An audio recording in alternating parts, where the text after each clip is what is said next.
بسم اللہ الرحمن الرحیم۔ السلام علیکم دوستو۔ حکیموں کے گھریلو ٹوٹکے۔ ناک میں زیادہ انگلی ڈالنے سے دماغ کی رگیں کمزور ہونا شروع ہو جاتی ہیں۔ جو بندہ انار زیادہ کھاتا ہے اس کے بال کبھی سفید نہیں ہوتے۔ کہہ آ رہی ہو تو دھنیا چبانا شروع کر دیں، کہہ کہ آنا رک جائے گی۔ اگر نیند نہیں آ رہی ہو تو نیم گرم پانی میں لہسن ڈبو کر کھا لو، نیند آنا شروع ہو جائے گی۔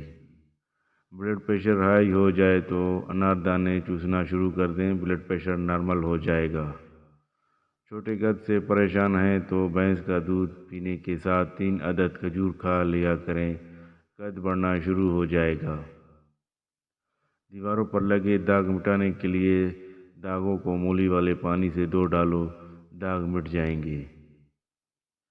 8 دن تک ناپاساتی کا چھلکا پیس کر سر پر نہاتے وقت لگانے سے بال مضبوط اور سیاہ رہتے ہیں۔ بدن میں چہرے پر دانے نکل آئیں تو زیادہ سے زیادہ مالٹا کھائیں، دانے ختم ہو جائیں گے۔ کان میں سیٹی بجنا شروع ہو جائے تو الٹے قدم چلنا شروع کر دیں، کان میں سیٹی بجنا بند ہو جائے گی۔ پیشاب میں جلن محسوس ہو تو 1 تربوز کھا لیں، جلن ختم ہو جائے گی۔ نیم کے درخت کے نیچے بیٹھ کر نیم کا پتا چبانے سے دماغ تیز ہوگا۔ آڑو کا چھلکا لپیٹنے سے ناخن کا پیلا پن ختم ہو جاتا ہے۔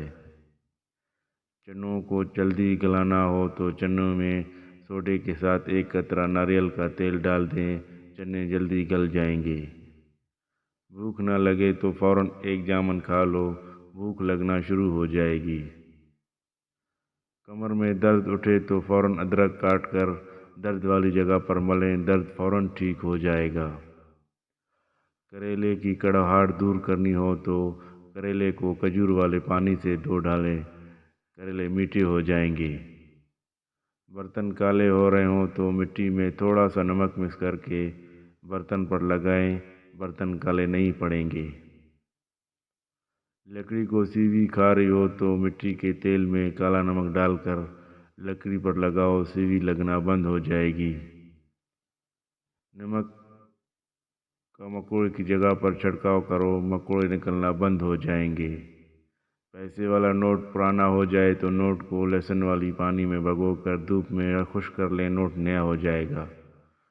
کمر میں زیادہ حبس ہو جائے تو شاپر میں لیموں کا چھلکا آگ سے جلا کر کمر میں رکھ دو، حبس فوراً ختم ہو جائے گی۔